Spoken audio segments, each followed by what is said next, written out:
सिर्फ 12 ही क्यों है ज्योतिर्लिंग, बाकी शिव मंदिर क्यों नहीं? क्या आपने कभी सोचा है कि भगवान शिव के हजारों मंदिर होने के बावजूद सिर्फ 12 को ही ज्योतिर्लिंग क्यों कहा जाता है? आखिर ऐसा क्या राज है इसमें जो केदारनाथ को तो ज्योतिर्लिंग बनाता है, लेकिन अमरनाथ और पशुपतिनाथ को क्यों नहीं? नमस्कार दोस्तों, मेरा नाम रचित मिश्रा है। सबसे पहले हम जानेंगे कि ज्योतिर्लिंग आखिर क्या होता है। ज्योतिर्लिंग का मतलब सिर्फ एक मंदिर नहीं होता। ज्योतिर्लिंग का मतलब होता है प्रकाश, और लिंग का मतलब होता है शिव का अनंत स्वरूप। कहा जाता है कि भगवान शिव ने खुद को एक अनंत प्रकाश स्तंभ के रूप में प्रकट किया, जिसका न आदि था और न ही अंत। उसी दिव्य रूप को ज्योतिर्लिंग कहा गया। अब सबसे बड़ा सवाल यह है कि सिर्फ 12 ही ज्योतिर्लिंग क्यों है भारत में? असल में शिव पुराण के अनुसार भगवान शिव ने खुद 12 अलग अलग स्थानों पर अपने ज्योतिष स्वरूप में प्रकट होकर भक्तों को दर्शन दिए थे। यानी जो 12 स्थान है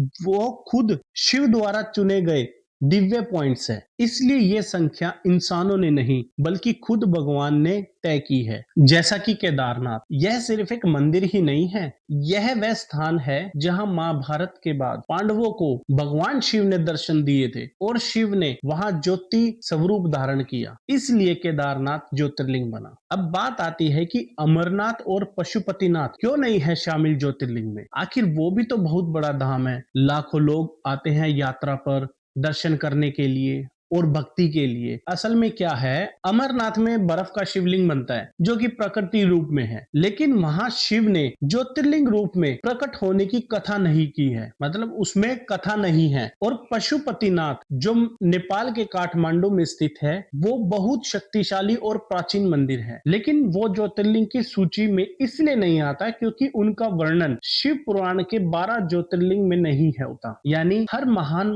मंदिर ज्योतिर्लिंग नहीं होता और हर ज्योतिर्लिंग का चयन दिव्य घटनाओं के आधार पर हुआ है। अब बात करते हैं इस रहस्यमयी संख्या 12। हिंदू धर्म में 12 का बहुत महत्व है। इसमें सूर्य देव के 12 रूप बताए गए हैं जिन्हें आदित्य कहा जाता है। हर महीने एक अलग आदित्य की पूजा होती है। यह जीवन के ऊर्जा चक्र को दर्शाता है। और हिंदू पंचांग में 12 महीने होते हैं, चैत्र, वैशाख, ज्येष्ठ से लेकर फाल्गुन तक। यह सीमा और जीवन के निरंतर चक्र का प्रतीक है। और ज्योतिष शास्त्र में 12 राशियां होती है, मेष से लेकर मीन तक। यह इंसान के स्वभाव, भाग्य और जीवन के पहलुओं को दर्शाती है। भगवान शिव समय और ब्रह्मांड के स्वामी है, इसलिए 12 ज्योतिर्लिंग पूरे ब्रह्मांड के 12 ऊर्जा केंद्र माने जाते हैं। तो अगली बार जब आप किसी शिव मंदिर में जाएं तो ये जरूर सोचिए कि आप एक मंदिर में नहीं बल्कि एक ऊर्जा केंद्र में खड़े हैं, जहां खुद भगवान शिव ने कभी अपने अस्तित्व की ज्योति प्रकट की थी। अगर आप भी शिव के इन 12